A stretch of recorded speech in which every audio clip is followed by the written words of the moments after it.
Okay, Vijay update. Not sure what thing, so I'll just make sure I put it in the title, what part. Battery in place, engine in place, no coolant, no exhaust on it yet.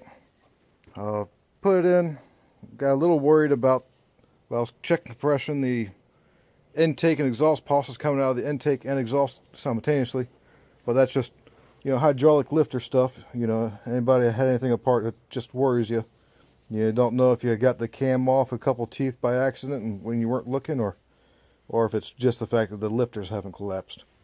As far as alignment goes on the pulleys, I mean, this secondary is sandblasted or whatever. It's been sitting so long. It actually had like water filled up in there while it was sitting, and so everything's just corroded up. It hasn't been used, but that's kind of rough. So yeah, if I keep chewing through belts, I'll buy a set, because those things are $500, and if I get 500 miles out of a belt, I feel pretty damn happy. And most people have no real trouble getting less than 1,000 or whatever. But as far as the pulley lineup goes, they seem to be straight. Not easy for me to get the lineup on the camera right. Definitely seem to be straight, parallel with each other. As far as that sheave and that sheave lining up, that's not what's supposed to line up. It's supposed to be the width of the belt to the outside of this to line up with the outside, the higher, highest part of the ramp here and the highest part of the ramp there should be the belt width. Or no, highest part of the ramp here on this side to the lowest part of the ramp on that side should be the belt width, and that'll give you perfect lineup. And I could have just bought myself one of them tools or whatever, but if it's not straight now, if it's not perfect now, it ain't gonna be perfect for a while. As long as I can get 500 miles out of belt, I'm all right. I'm happy with that, or acceptable. But remember, no coolant, no brake fluid, so I can't press a brake pedal to activate the start safety switch. And no darn, I don't need this in my pocket. There you go. Start the lawnmower the old-fashioned way.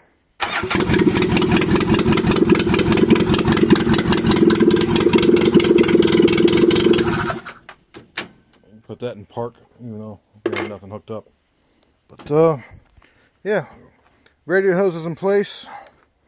I definitely got some fitment issues with the mid-size hoses on the XP chassis, but I route them against corners that shouldn't be too sharp, at least. They're not kinked off or closed off, so points for that. Yeah, I think I showed you the throttle bracket before, brake pedal and all that, previous episode. Radiators mounted in. I'm not worried about the front yet. Hopefully tomorrow morning I'll put coolant in it, put the exhaust on it so I can run it for a decent amount of time.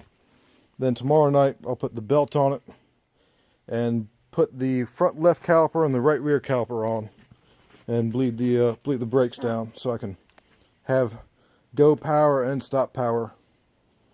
And then Friday night, Saturday, Sunday, realistically it should only really take one day to put all the body panels on in place, and then an extra couple hours for the bed, because I got to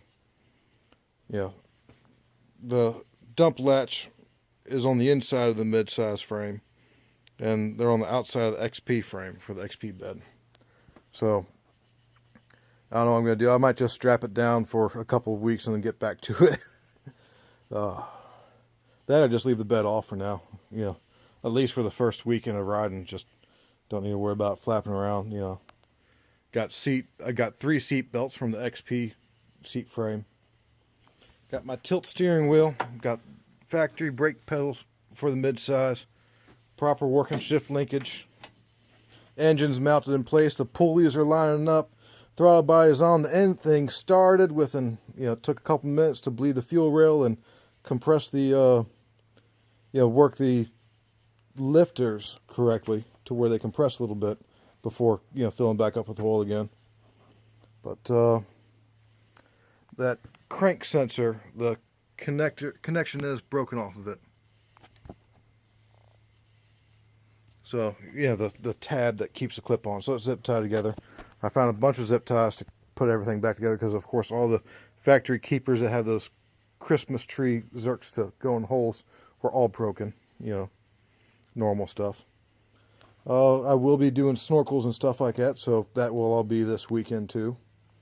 You know, after I fit the body in bed and put all the body panels back on, I'm not worried about running the intake all the way up there. I'm not worried about running the transmission intake or exhaust right here.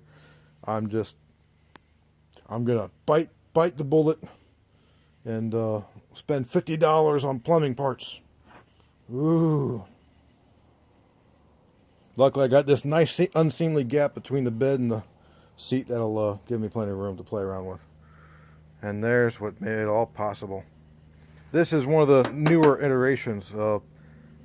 I had the previous generation, I had 5 of those. They'd only last about 1 or 2 spools of wire, the small rolls of wire, before the feed mechanism would break a tooth and it would just start going, yeah, giving you issues. But that thing's had 5 small spools of wire go through it, and now I got a full size, 10 or whatever, $70 wire spool on there. So I'll see if it ever makes a monkey out of me on that investment. But that thing has lasted about 2 years. Don't know how many trailer hitches, how many projects like this, how many trailer tongues, jacks, and what. But fun. Let's get a picture with the hood on. Okay, I'll do that. No, not a picture, a screenshot, dummy. Yeah, well, it's late for me, too. I can't think of the right words I'm trying to think of.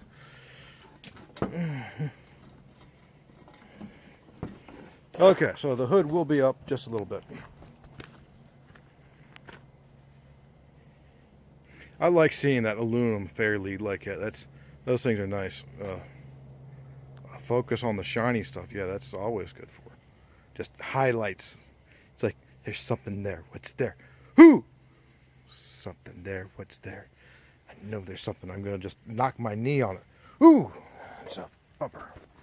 But I tell you what, I haven't really ever looked at these things up close or anything like that. I mean, look at that approach angle. I can almost climb up a wall with that thing.